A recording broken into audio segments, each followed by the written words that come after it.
Donc ils ont mis dans le vaccin un promoteur du cancer qui se retrouve à l'état de contamination dans les vaccins. Donc il y a plus de 30% de vaccins qui sont contaminés avec de l'ADN. Le nombre des cancers explose dans le monde. Ils ont injecté un promoteur du cancer. Et actuellement, ils sont en train de faire en sorte que toutes les données soient effacées et qu'on ne le sache plus. Quant à Madame von der Leyen, elle dit que maintenant, il faut censurer les lanceurs d'alerte. Je rappelle également que le vaccin contre la grippe n'empêche pas non plus la transmission, comme le Covid.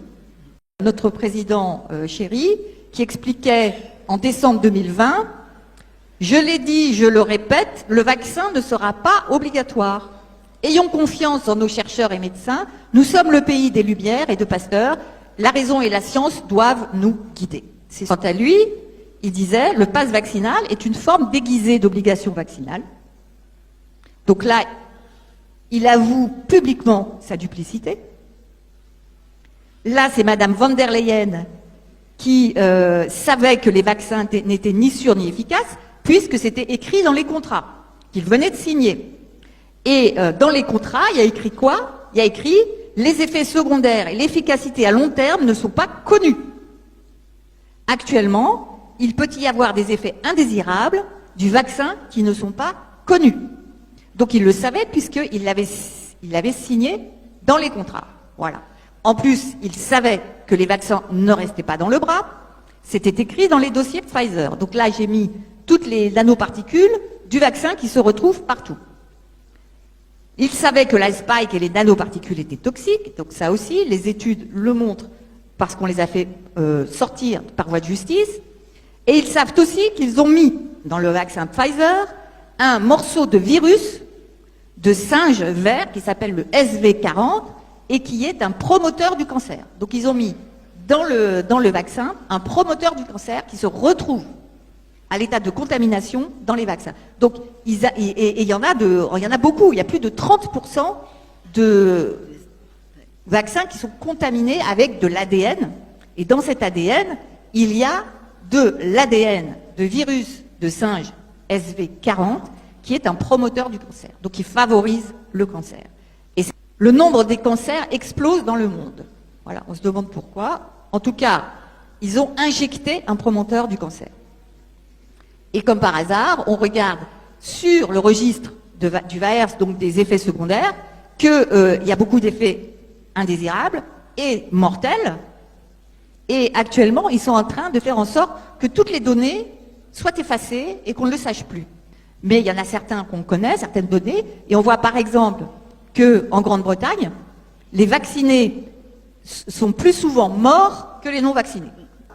Ils savent que, par exemple, en 1976, quand il y avait 25 morts pour un vaccin, on retirait le vaccin en catastrophe et on arrêtait les campagnes de vaccination. Or maintenant, on est à plus de 36 000 morts, des 17 millions, ils continuent. Quant à Madame von der Leyen, elle dit que maintenant, il faut censurer les lanceurs d'alerte qui vont financer un centre européen pour censurer tout le monde, les lanceurs d'alerte y compris, et que ce centre va s'appeler le centre de la résilience démocratique.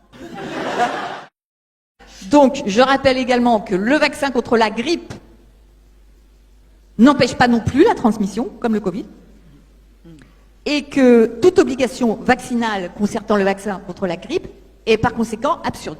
Stéphane Bancel, patron de Moderna, eux-mêmes écrivent « À l'heure actuelle, l'ARN messager modifié, donc, est considéré comme un produit de thérapie génique par la FDA. » Donc, dès 2018, ils reconnaissent que ce n'est pas un vaccin, mais que c'est de la thérapie génique. Cela ne va pas empêcher nos autorités sanitaires et politiques d'affirmer le contraire dès 2020 et ensuite de traiter de complotistes ceux qui osaient prétendre qu'il s'agit de thérapie génique. Et même à l'heure actuelle, ils continuent à maintenir cette position-là. Pfizer a reconnu eux-mêmes que, en fait, le vaccin ARNM modifié n'empêchait pas la transmission, donc que toutes les politiques de ségrégation et d'apartheid étaient absurdes, de même que toutes les politiques d'obligation vaccinale étaient absurdes, puisque de toute façon, ça n'empêchait pas la transmission d'une personne à une autre. Si vous étiez vacciné, vous étiez aussi contagieux que si vous n'étiez pas vacciné. Donc toute la gestion politique et médical de cette affaire a été d'une absurdité totale de A à Z. Maintenant, est-ce qu'on peut supposer qu'il y ait un risque de simulation de pandémie? Alors là, j'ai retrouvé une conférence d'un certain docteur Giordano. Le docteur Giordano, il est spécialiste en neurotechnologie dans la défense nationale aux États-Unis. Il fait une conférence aux militaires américains. Et il leur explique quoi? Il leur explique, texto, je lis, nos collègues de la branche médicale de l'OTAN ont montré que la dispersion de nanoparticules peut être utilisée pour provoquer ce qui ressemble à l'apparition subite d'un grand foyer épidémique. Alors ils expliquent, si je suis un terroriste, je vais me rendre dans plusieurs villes à la fois et je vais semer des nanoparticules lipidiques avec dedans des toxiques et ça va ressembler à une épidémie spontanée. Donc il explique qu'ils sont capables de fabriquer des nanoparticules suffisamment toxiques, de les répandre dans des endroits stratégiques, dans certaines villes, dans plusieurs villes en même temps, pour donner l'impression qu'il y a un foyer épidémique. Voilà. Or, et à ce moment-là, on convoque toutes les caméras et on dit, regardez, on est submergé, on va tous mourir, et tout le monde a peur. Mais en même temps, vous regardez dans le sud de l'Italie, il ne se passe rien, vous regardez dans l'ouest de la France, il ne se passe rien. Donc eux expliquent qu'ils sont capables de simuler des pandémies. Je n'affirme pas qu'ils ont simulé une pandémie en 2020. Je dis qu'ils sont capables de le faire. C'est tout, il faut le savoir.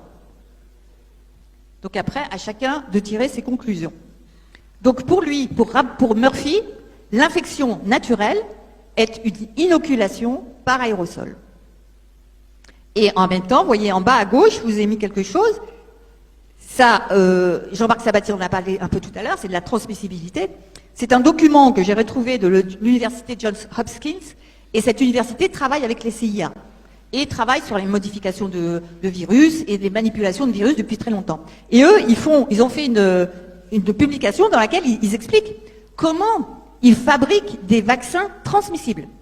Autrement dit, des vaccins contagieux. Or, quand on a commencé à parler de vaccins transmissibles, et quand on a commencé à dire, c'est bizarre, il y a des gens qui ne sont pas vaccinés et pourtant, ils ont des symptômes, et on s'est dit, ah bah, peut-être qu'il y a une transmission. Et en fait, j'ai retrouvé le document dans lequel ils disent que les vaccins transmissibles ont été mis au point. Donc, ils savent faire.